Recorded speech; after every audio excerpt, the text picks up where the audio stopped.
We're calling for a bold new care team.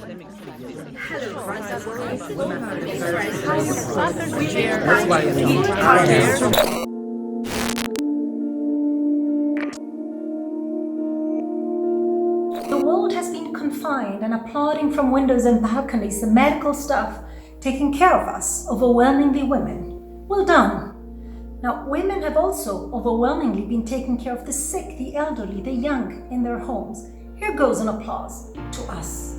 Now, maybe it is time for a true care revolution.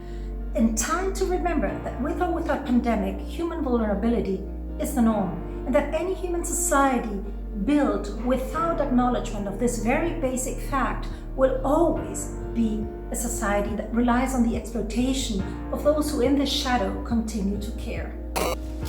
I think that providing good quality policy solutions to COVID-19 requires changing our way of framing the policy problem by placing care for the people and the environment, gender equality, democracy and the common good at the core of European institutions and governments' agendas. This is what feminist visions of society look like, and this is why it's so important to include feminist visions and feminist actors in the framing of policy responses to COVID-19. Despite the terrible tragedy of this virus, it has given us the opportunity to change and to build a fairer and more equal society. We must grasp the opportunity to build a society and economy that works for women, that works for the planet, and that works to tackle inequality and poverty.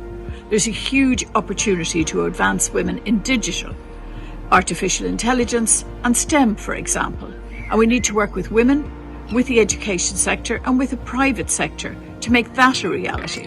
This is the time to talk about leadership, structures and actors for gender equality, and to ask, do they have the political will, the resources and the conditions to gender the responses to the corona crisis, so that existing gender and intersectional inequalities are not exacerbated, but all measures undertaken enhance equalities.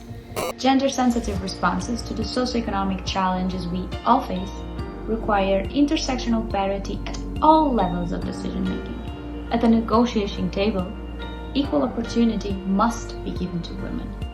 To this day, for example, only 39% of the members of the European Parliament are women. We must roll up our sleeves and close the gender leadership gap now.